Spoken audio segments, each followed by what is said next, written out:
There is a 60-person indie studio, the first game they've ever made as a team. No publisher backing them, no massive budget, no decade-long development cycle. And in their first 2 days of early access, they sold 500,000 copies, hit 220,000 concurrent players on Steam, across the million sales under a week, and earned 88% positive reviews. Meanwhile, Ubisoft spent 11 years, somewhere between $650 and $850 million, had thousands of developers across multiple studios, and made pirate game that peaked at fewer than 700 concurrent players. Let that sink for a second. This is Windrose. So what even is Windrose? At its core, it's a pirate survival crafting game. You sail, you board ships, you fight on an island, you build base, you explore islands. Think Valheim meets Sea of Thieves, but actually executed properly. The progression works similar to Valheim. You move through biomes, defeat bosses, unlock new areas, new resources, and new crafting recipes. The difficulty spikes hard when you push into new regions, which will absolutely humble you if you're not prepared. But unlike many survival games that throw you into one giant island and tell you to run around, Windrose is built around the ocean itself. Sailing between islands, boarding enemy ships, it all comes together to create something that generally feels like a pirate adventure rather than pirate skin survival game. And the building, this might be one of the best base building systems in a survival game right now. Free placement mods let you bypass snapping issues entirely. You can place objects inside other objects. You can patch gaps,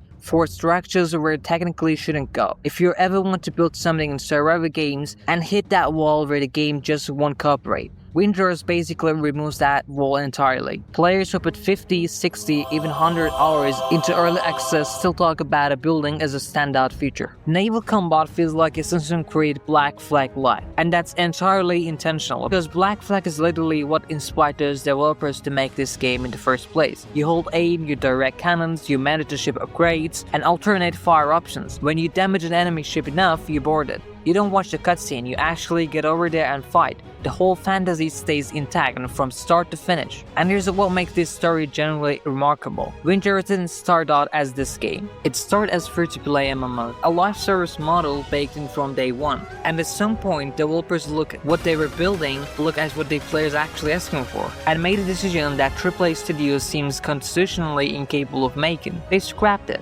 Reboot from scratch, dropped the live service model entirely and put everything into making the game players actually wanted. A premium buy-to-play PvE pirate survival game.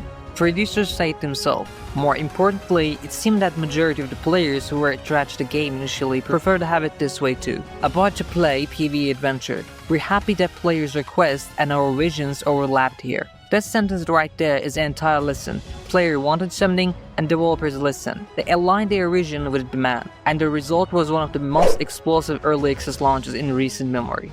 Ubisoft, meanwhile, they made the exact opposite call. They had a Black Flag, 34 million players over a decade. Still the game people reference when they talk about what a great pirate game feels like. They had a blueprint, they had an audience, they had a proof of concept. And they launched Skull and Bones as a live service game at $70 with microtransactions, where the actual pirate fantasy barely existed. You couldn't even get off the ship meaningfully. No boarding that felt earned, no land exploration worth speaking of. Just menus, contracts, and naval combat that somehow managed to feel worse than a game made 11 years earlier by the same company. One studio built what players were asking for. The other build was spreadsheet which say maximizing recurring revenue, and the market gave verdict instantly. There's something else Windrose that deserve attention, and it's the feel of the thing. The good early access games reveal themselves quickly. We can feel whether developers actually love what they were making, or whether it's the product management wearing the game costume. Here's an uncomfortable question the industry needs to answer. What was this a surprise to anyone in games media? Windrose crossed 1 million copies sold, and was sitting the top of 5 most played games on Steam for almost the entire week, and coverage was nearly silent until numbers became impossible to ignore. Games journalists called the surprise indie hit, like a demand for a well-made pirate survival game came out nowhere. It didn't come out nowhere. It came out 11 years of the Ubisoft failing to make the game their own fanbase kept asking for. It came out Sea of Thieves being too cartoony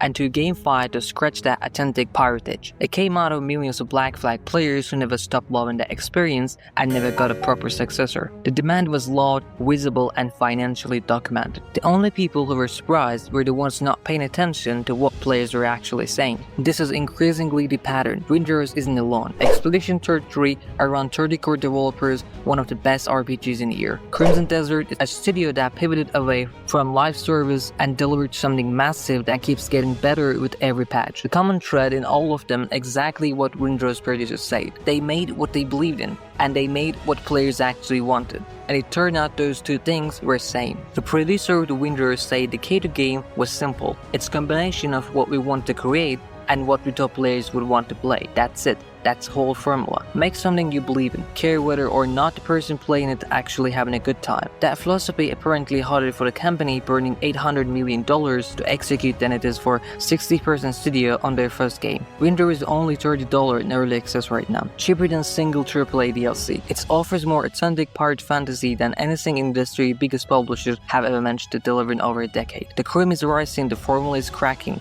and the gap between what players want and what big players are willing to give them just keep getting wider. Windrush sailed right through it.